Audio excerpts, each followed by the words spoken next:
I think he's a good captain. But that Judge, like there's these meetings every day and we don't get transcripts. We're not invited in. We don't get transcripts. So maybe they talk about this every day. But I think before the game today, when they have that hitters meeting, Judge should stand in the front of the room and say, because to me, Judge is not just the captain, but these are discussions that are we've had on this show and are had all the time, which is where in Yankee history is Judge going to rank?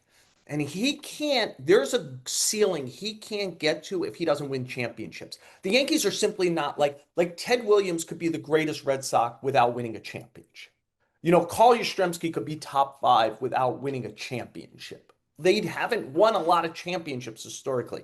The Yankees, because of the number of championships they have and the number of championships that Ruth has and Garrick has and Mantle has and DiMaggio has and Jeter has and Rivera has, and there's going to be a ceiling that Judge can't get beyond, even if he keeps up a third MVP, a certain, historic thing, because we'll be like, oh, well, yeah, probably he's a better player than Yogi Berra, but like Yogi Berra won 10, Yeah. and that's the Yankee thing. So I think that part of what Judge has to do is, as a guy who was part of and lived through the Yankees not winning a World Series in part because they technically collapsed. I do think, and he might be doing this. Again, he is not a talker about things he does, and these meetings are not meetings we're part of.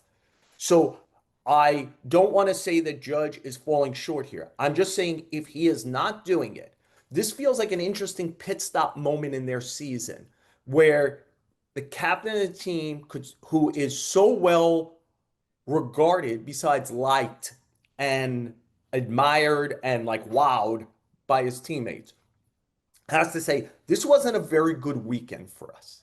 This wasn't a very good weekend of us playing with our heads locked into the game. And the season is long and you could get tired. Guys, you can't get tired. Where there's maybe 5, 6, 7, 8 teams have a chance at a championship this year, and we're one of them. And we know, anyone who's in this room, who was in this room last year, knows how falling asleep mentally can cost you a championship.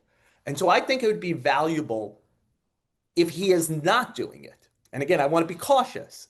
He might be doing it. That besides hearing it from Aaron Boone or Luis Rojas or Brad Osmus or whoever on the coaching staff, that the most important player in their room should stand up in that hitters meeting, which is just the 13, 14, 15 hitters, like I'm sure some of the IL guys are in there too. Hitting coaches, stuff like that are there, and say, guys, this was not a good weekend for us.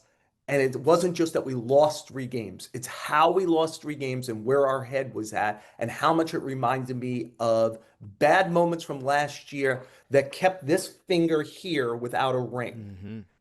And I am playing for only one reason now. I got to get some of this. And we can't get there playing like we played this weekend, not the losses, how we lost.